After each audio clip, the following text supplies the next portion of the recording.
Ok, fue un placer estar con ustedes. Una confesión, había agendado venir la vez pasada, en febrero, el día de San Valentino. Pero qué mala suerte, mi nieta cumple un año ese día. Y mi hijo, que no sabe mejor, decide tener una fiesta ese día para la niña. Y yo pensaba, bueno, voy y me retiro cuando pueda y vengo. Pero se tardó y supe que no pude retirarme. Y me acordé que, y me hubiera recordado mi familia, que una vez mi hijo mayor, que también cumple en abril, Yara me preguntó un día, oye, ¿a dónde vas? Voy a predicar. Ah, ¿de veras? ¿No tienes otra cosa hoy? ¿No? Era el 4 de abril, por lo menos conozco la fecha. Y era mi hijo mayor que iba a cumplir años y fui a predicar. A veces tengo la mala onda de poner el ministerio antes de la familia. Y hay que poner Dios primero y después Dios nos ha dado una familia, hay que cuidar a la familia y después hay suficiente todavía que sobra para el ministerio. Haga lo que digo, no lo que hago. ¿No han oído ese dicho? O sea, mi ejemplo no ha sido tan bueno. Estoy tratando de rectificar. Salmo 46, lo tienen en el respaldo de tu boletín ahí. Creo que no hay un texto quizás más apto para la situación en que nos encontramos ahora. Estamos lastimosamente en un punto donde el mundo parece que va a estallar en guerra. Que se están lanzando misiles por todo lado y se involucra cada vez más. Y creo que todo el mundo está pensando, ojalá que nadie apriete el botón de la bomba nuclear. Porque ese intercambio termina con el mundo. No es como Hiroshima en la Segunda Guerra Mundial, ahora hay tantos que... Entonces, uno podría, sobre todo si pasas viendo la tele y las noticias muy seguido, podría vivir con miedo, con ansiedad, etcétera, etcétera. Y quiero decirles que el creyente no debe vivir con miedo.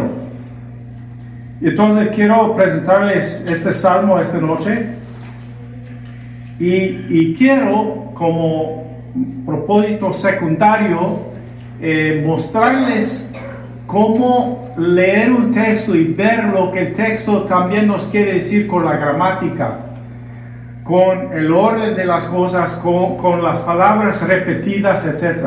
Entonces vamos a leerlo de nuevo y voy a poner cierto énfasis.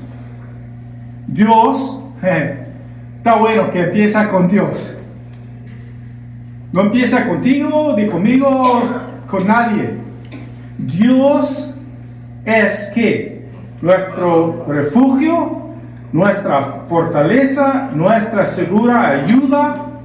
Esas tres cosas. Él es nuestro refugio, fortaleza, segura ayuda en momentos de angustia. Realmente lo es aún cuando no hay momentos de angustia. Yo antes era chofer de equipo de rescate y digo que hasta el ateo cuando está prensado en el auto y siente que la vida se le va, clama a Dios. Porque está en angustia. Y a veces los creyentes hacemos lo mismo, lastimosamente, solo cuando estamos en apuros. Bueno, por eso, aquí no sobran palabras. ¿Por qué? O sea, considerando que Dios es nuestro refugio, fortaleza y segura ayuda, por esa razón, con ese firmamento, no temeremos aunque se desmorone la tierra y las montañas se hundan en el fondo del mar. Aunque rujan y se encrespen sus aguas y ante su furia retiemblen los montes. Selah. Versículo 4. Hay un río cuyas corrientes alegran la ciudad de Dios, la santa habitación del Altísimo. Dios está en ella, la ciudad no caerá. Al rayar el alba, Dios le brindará su ayuda. Se agitan las naciones, los reinos caen, Dios deja oír su voz y la tierra se derrumba. El Señor de los ejércitos está con nosotros, nuestro refugio es el Dios de Jacob. Selah. Vengan y vean los portentos del Señor. Él ha traído ruina sobre la tierra, ha puesto fin a las guerras en todos los confines de la tierra, ha quebrado los arcos, ha destrozado las lanzas, ha arrojado los carros de fuego. Otra vez, tres cosas. Ha quebrado los arcos, destrozado las lanzas, arrojado los carros al fuego. El énfasis es para decir que nada de violencia y de guerra pueda contra él. Él termina con todo. Quédense quietos. Otra vez, faltó decir por eso, pero lo ponemos mentalmente. Por eso, quédense quietos, reconozcan que yo soy Dios, seré exaltado entre las naciones, seré enaltecido en la tierra. Porque, otra vez repetido, el Señor de los ejércitos está con nosotros. Nuestro refugio es el Dios de Jacob. Selah. Bueno, eso fue la lectura bíblica. Ahora vamos al mensaje. Se está viendo el reloj. Este salmo tiene que ver con confianza radical en medio de una amenaza abrumadora. Aunque la causa nunca se identifica en el salmo, parece que tiene que ver con la agitación de las naciones y las guerras que Dios terminará en versículos 6 y 9. A pesar de todo lo que pasa, Dios es nuestro refugio, nuestra fortaleza, nuestra segura ayuda en momentos de angustia. Versículo 1. Este salmo se puede dividir fácilmente en tres secciones. Ahí está. Número 1, en versículos 1 a 3, la confianza radical en Dios o la fe en Dios. Número 2, versículos 4 al 7, la presencia protectora de Dios. Y número 3, la preeminencia de Dios, versículos 8 al 11. Y así vamos a repasar uno por uno los tres. Ok, la fe radical y confianza en la protección de Dios. La confianza radical del salmista se exhibe en su habilidad de seguir sin miedo al enfrentar lo que podría considerarse una amenaza de descreación. ¿Entienden esa palabra, descreación? O sea, destruir creación. Como destrucción. Destrucción quiere decir deshacer. Descreación. En Génesis, ¿se acuerda? Génesis capítulo 1 y 2, Dios trae orden al caos y lo que enfrentamos aquí parece ser descreación. O sea, no estamos hablando de una espina en la mano. No estamos hablando de que chocaste el auto. Estamos hablando del fin del mundo. Eso es lo que él está contemplando. Fue el gran diluvio en capítulo 6 a 9 de Génesis que amenazó con disolver a la orden de creación en el mismo precreación caos.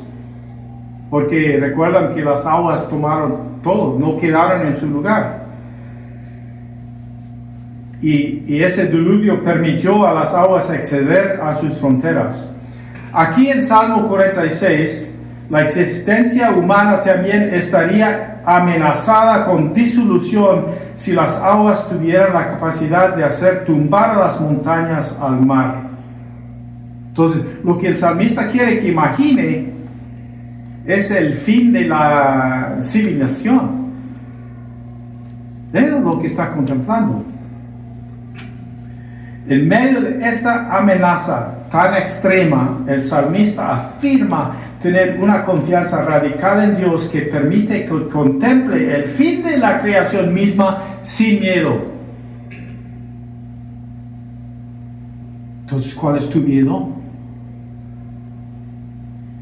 ¿O crees que Dios es soberano? ¿O es pura de labios para afuera? Entre dicho y hecho hay un gran trecho. Tengo un montón de modismos si quieren.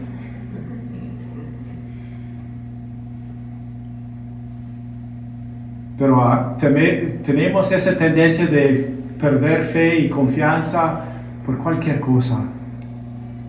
Pero Dios es el mismo. Él no se tamblea. Él no se agüita. Él no tira la toalla. Los reinos del mundo creen que lo tienen todo cuadriculado, pero no saben nada. Él, como ordenó y orquestó todo para llegar a la cruz, para salvar a la humanidad, también lo tiene todo planeado hasta el regreso de Cristo. Esto no está al alzar.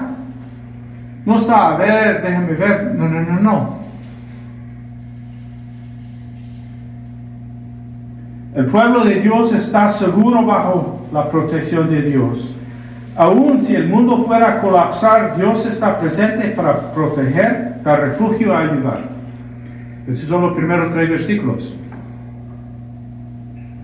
Ok, seguimos. Ahora tenemos un cambio de tono.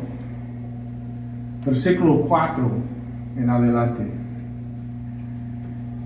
Fe en presencia de Dios. Y no sé si notaron cuando leí, bajé la intensidad y empecé a hablar suave.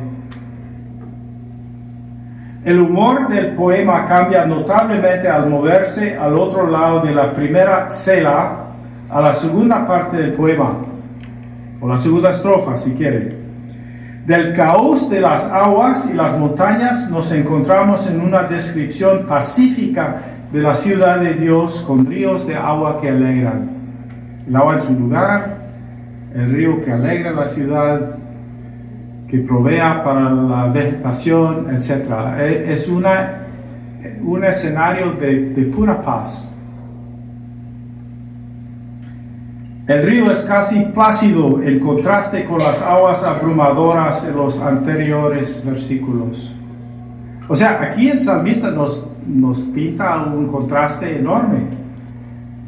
En lugar de destrucción, este río ofrece gozo e irrigación que alimenta. Y el contraste tiene la intención de remarcar tanto el sentido de amenaza en la primera estrofa, como también el calma en la segunda. La promesa de la presencia de Dios es lo que les da protección y esperanza. Como dice el texto, Dios está en ella, la ciudad no caerá.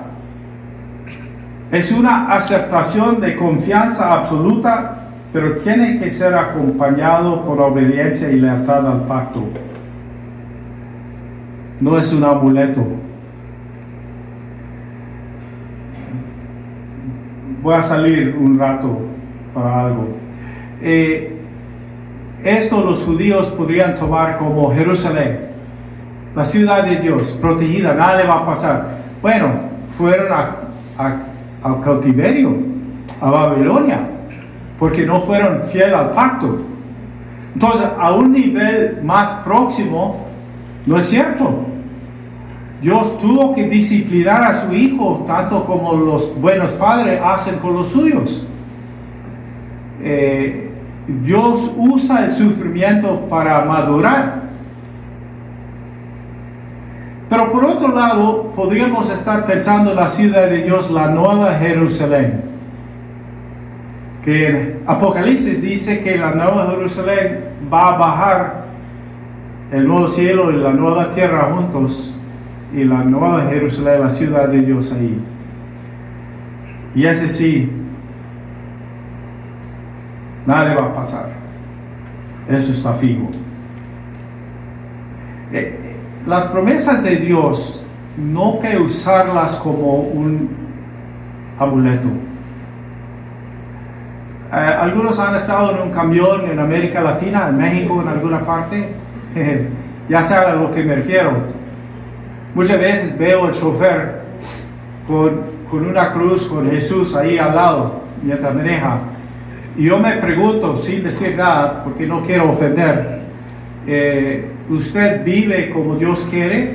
¿O usa esto pensando que ese amuleto te va a proteger de accidentes? Porque, y a veces veo que se cruza y estamos pasando un templo de testigos de Jehová y yo pienso, ¿y por qué se cruza ahí? O mormones. O sea, a cualquier religión suele pasar que uno usa ritos o cosas externas como tratar de estar bien con Dios. Y lo que Dios quiere es nuestra obediencia y lealtad. Punto. Lo demás,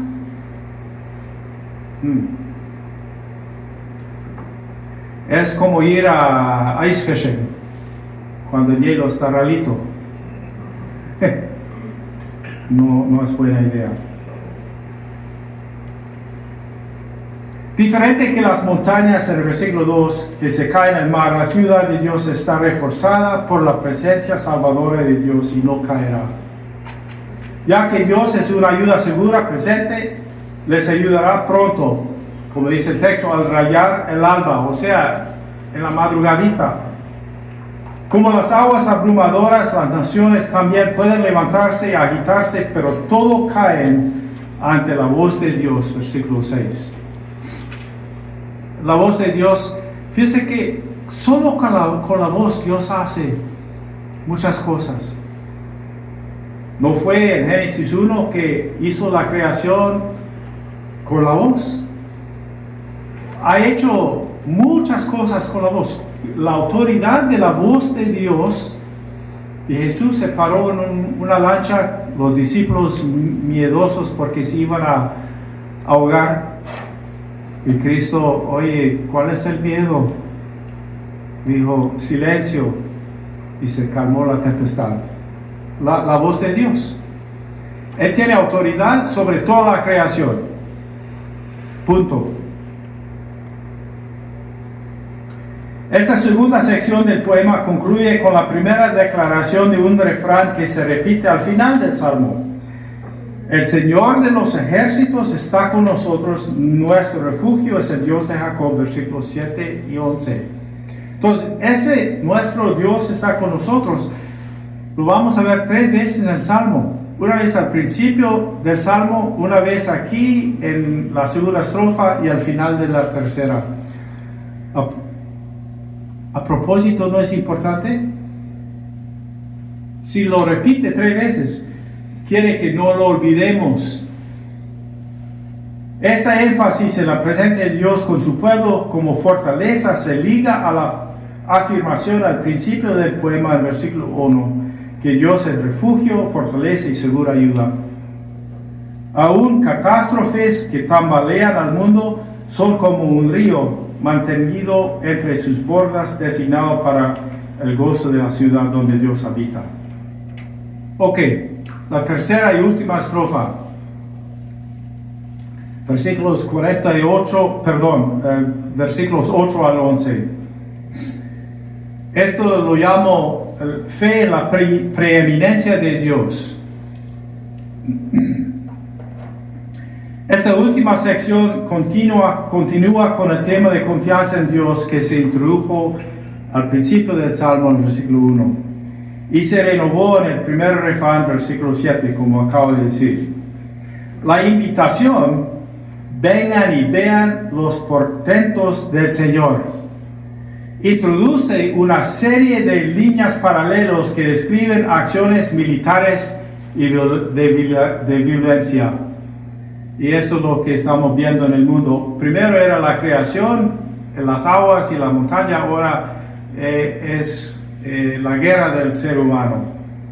Los hechos de Dios tienen el efecto de hacer cesar la guerra en la tierra, versículo 9, al destruir los instrumentos de guerra, arcos, lanzas, carros. Bueno, en el contexto estaba hablando de lo que existía en aquel entonces. Ahora estamos hablando de aviones, de tanques y de misiles, ¿verdad? Estamos hablando, se ha empeorado. Estas obras de Dios le dan horror a los que quieren gobernar el mundo con fuerza militar. Y el versículo 10, Dios dice, quédense quietos. Es un mandato, quédense quietos y reconozcan que yo soy Dios. Yo creo que esto no es solo para los militares que quieren ganarse el mundo. Yo creo que a veces para los creyentes también. Quedémonos quietos. Reconozcamos que Él es Dios. Quitemos la ansiedad y el temor y todo eso, lo damos a Dios. Sí, reconozcamos lo que estamos sintiendo, pero después dejámoslo por Dios. Porque mi situación no cambia la realidad de Dios como soberano. La voz de Dios, el triunfante guerrero, invade el escenario, retando tanto el enemigo como el amigo. Dios es soberano. En cuanto Él habla, las guerras de las naciones y las tempestades se calman. La demanda de Dios, desista, o podríamos decir, atención. Algunos han querido que Dios nos hable más claro. Yo a veces he querido que escriba en la pared, como para Daniel. Algunos, sí, si son honestos, los otros tienen flojera con el brazo. Pero a Dios le ha sido muy exitoso gritar. Muchas veces digo que no. Él susurra. Y la verdad es que si Dios susurra, entonces a mí me queda la tarea de practicar y aprender a escuchar su voz.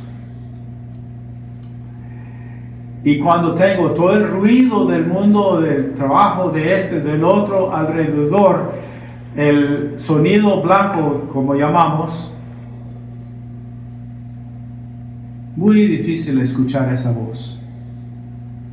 Pero hay que practicar, hay que entrenar, El otro día tuve un día de retiro de silencio. Me senté en una cabaña en el bosque aquí, no tan lejos. Toda la mañana no abrí la Biblia, no escuché música, solo me quedé sentado viendo el bosque por la ventana. Es difícil escuchar a Dios. Estuve orando, escuchando, pero queremos como ir a McDonald's, queremos la comida rápida, queremos que Dios resuelva, que hable rápido, pero Él quiere enseñarnos a ser atentos a su voz y requiere práctica y requiere esfuerzo también de nuestra parte. Solamente al parar nuestras luchas podemos reconocer que Dios es Dios, como dice el versículo 10. Dios proclama, seré exaltado, seré enaltecido. Voy a ser, o sea, es un hecho. Eso ya está escrito. Esto ya está programado. Aquí no hay vuelta de hoja. Seré exaltado, seré enaltecido. Es una promesa, es un hecho. Y entonces Dios, el Señor de los ejércitos, está con nosotros y es nuestro refugio. La vida vivida en el poder del refugio y fortaleza de Dios llega a ser vida eterna. Hermanos, en esta noche les quiero retar. Les pongo el reto que mi mamá me puso. Traté de recordar esto de esta semana y tiene 94 años, ya no recuerda. Pero le digo, mamá, nos hiciste memorizar este salmo cuando yo tenía como 7, 8 años. Recuerdo, en el desayuno, antes de ir a la escuela. Ella dijo, de veras. Sí, recuerdo. Fue difícil. No es tan mala idea memorizar este salmo. Mejor idea es recordar que Dios es soberano, es fiel, está con nosotros. Y venga lo que venga, el fin ya está terminado, determinado, y nosotros estamos con el grupo que gana. Amén. Eso lo puedes llevar al banco y cobrar intereses. Vamos a orar. Padre Celestial, reconocemos que el mundo de hoy es algo preocupante. La violencia, el desacuerdo, la polarización, el desacuerdo, la guerra, todo eso ha aumentado ya poco a poco, cada vez más, y a veces no vemos salida. Pero en estos momentos nos queremos recordar lo que tú nos dices de este salmo, que tú eres soberano, que tú eres Dios, que tú eres nuestro refugio, nuestra fortaleza y nuestra pronta ayuda. Y queremos vivir con esa confianza en el mundo que nos rodea, que a lo mejor anda con miedo y con ansiedad. Nosotros como creyentes deberíamos de mostrar confianza y calma. Y después cuando preguntan por qué tenemos tanta calma, podemos decir es porque Cristo nos da esa confianza. Ayúdanos, Señor, cada día, en el nombre de Jesucristo. Amén.